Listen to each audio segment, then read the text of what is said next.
जनमत मिला, वो जनमत नहीं मिला, वो एक्चुअली में ईवीएम मत मिला।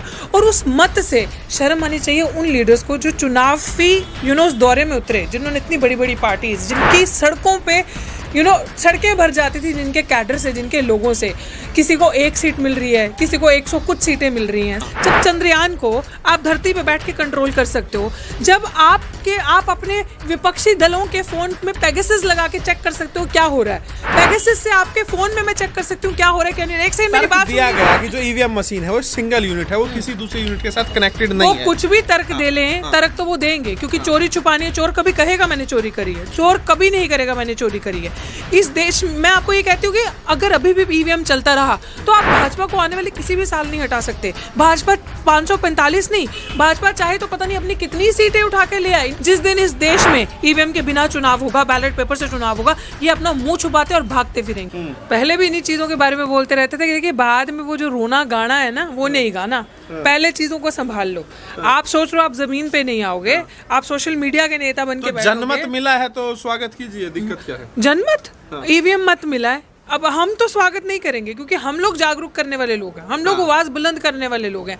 आज भी आप पंजाब से आते हैं, पंजाब में आम आदमी पार्टी जीती, वहाँ तो बीजेपी नहीं जीती। एक सेकंड, मैं वही आपको चीज बताने की कोशिश कर रही हूँ। ये जो खेला है ना, ये काबा जो हुआ है ना यूपी में, ये खेला जो है ये बहुत टाइम पहले से हो गया है। लोग कह रहे हैं कि अगर कांग्रेस जीते आपको तभी पसंद है, या फिर देखिए some we lose some we win, ठीक है। तो अगर हम वी विल विन ऑल तो कैसे चलेगा, पता चलेगा ना।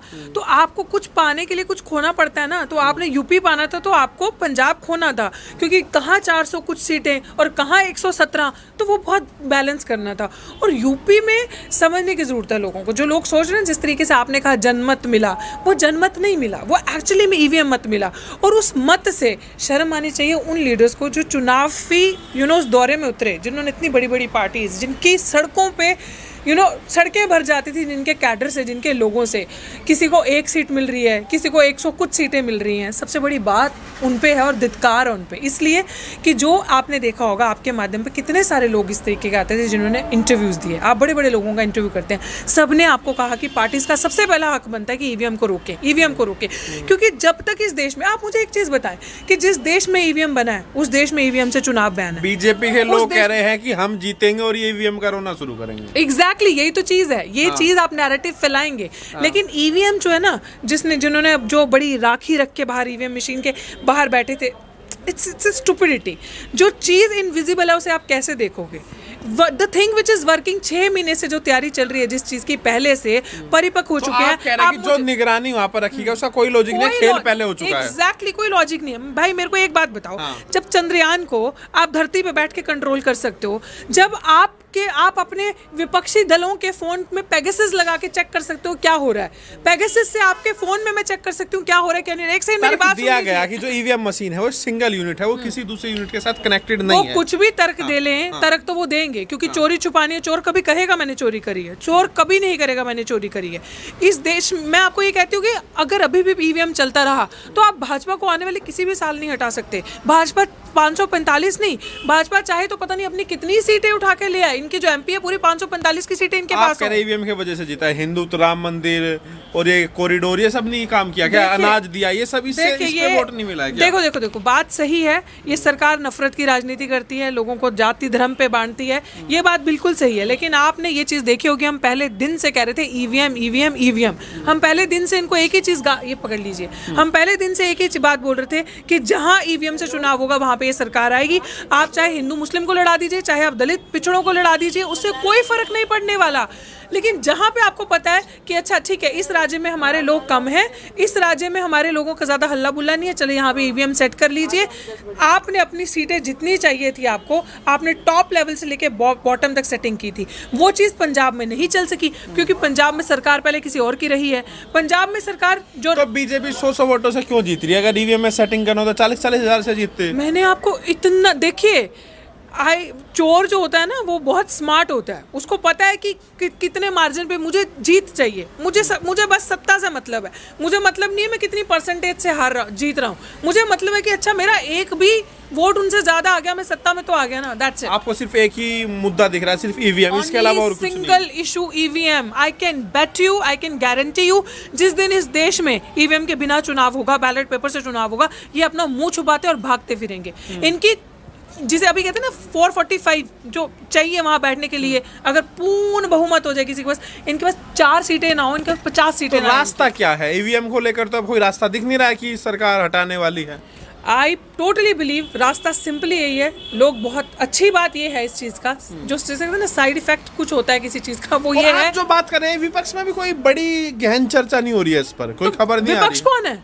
विपक्ष तो कहने के लिए विपक्षी दल है। विपक्ष को आप कह लो कांग्रेस कह लो, आप सपा कह लो, बसपा कह लो, वो कहने के लिए। विपक्ष हम है भाई, विपक्ष जनता है, विपक्ष वो एक्टिविस्ट है, वो पत्रकार हैं आप जैसे, जो अपनी जान हथेली पे लेके पत्रकारिता करते हैं वहां पे। आप लोग विपक्ष हो, तो हम लोग विपक्ष है। हम कह रहे हैं अगर वही मैंने आपको कहा कि इन लोगों के लिए एसी कमरों में बैठ के सोशल मीडिया पे ट्वीट खेल के बात नहीं बनेगी जब तक मास मूवमेंट नहीं होगा, जागरूकता नहीं आएगी, लोग सड़कों पे निकल के नहीं आएंगे। आपको ये नहीं दिख रहा है क्या जो प्रधानमंत्री मोदी जी अभी जीत का जश्न मना रहे थे, अभी वो गुजरात पहुंच गए हैं क्योंकि गुजरात में चुनाव होने वाला है, विपक्ष से लोग घर बैठे हुए। आपको ये मेहनत नहीं दिखता है क्या? बीजेपी के लोग जिस तरह से एक्टिव रहते हैं, तो आपको नहीं लग रहा है विपक्ष कहीं ना कहीं बेहद कमजोर है, उस तरह से मेहनत नहीं कर रहा है? सिर्फ ईवीएम मुद्दा नहीं है, सिर्फ ईवीएम नहीं है। देखिए नहीं, आप मेहनत भी कर लीजिए। देखिए there is a difference between hard work and smart work. वो हार्ड वर्क करे ना करे, अपनी गाड़ियों से जाना वहां पहुंच जाना, बट स्मार्ट वर्क के बीच में डिफरेंस है। वो स्मार्ट वर्क कर रहे हैं। हमारा विपक्ष क्या कर रहा है? जो बड़ी बड़ी पार्टीज है, व्हाट दे आर डूइंग, अपने एसी कमरे में ट्वीट खेल दिया, जनता सड़क पे कोई मर रहा है, सड़क पे कुछ हो रहा है, सड़क पे उतर के नहीं आना। और अगर उतर के भी नहीं आ रहे, लोगों को जागरूक नहीं कर रहे, आप सड़कों पे नहीं आ रहे, आप ईवीएम के खिलाफ मुहिम नहीं छेड़ रहे, आपके आपस में पर्सनल ईगो इतनी बड़ी है कि बसपा को सपा से नहीं मिलना है, सपा को और नीचे दलों से नहीं मिलना है, आपस में लड़ना है, कांग्रेस को किसी के साथ गठबंधन नहीं करना है, तो मर कौन रहा है उसमें? कॉमन इंसान जिन्होंने वोट नहीं दिया है, वो लोग मर रहे हैं। जब इतनी बड़ी बड़ी पार्टीज के नेता और इतनी बड़ी बड़ी नेशनल पार्टी जो है वो ही आके नहीं बोलेंगी तो क्या होगा? तो आप अभी तक भी सोच रहे हो there is something called fair and justice और just treatment, there is nothing like that. कुछ नहीं है ऐसा। आपको देखो, आप अगर चोर है ना, तो जो क्रिमिनल होगा ना, जो चोर को पकड़ने जाएगा पुलिस, तो वो चोर के हिसाब से सोचेगी चोर को पकड़ने के लिए कि चोर क्या चलेगा, वो अपनी इंटेलिजेंस को रखेगी परे, चोर के हिसाब से इंटेलिजेंस लगाएगी।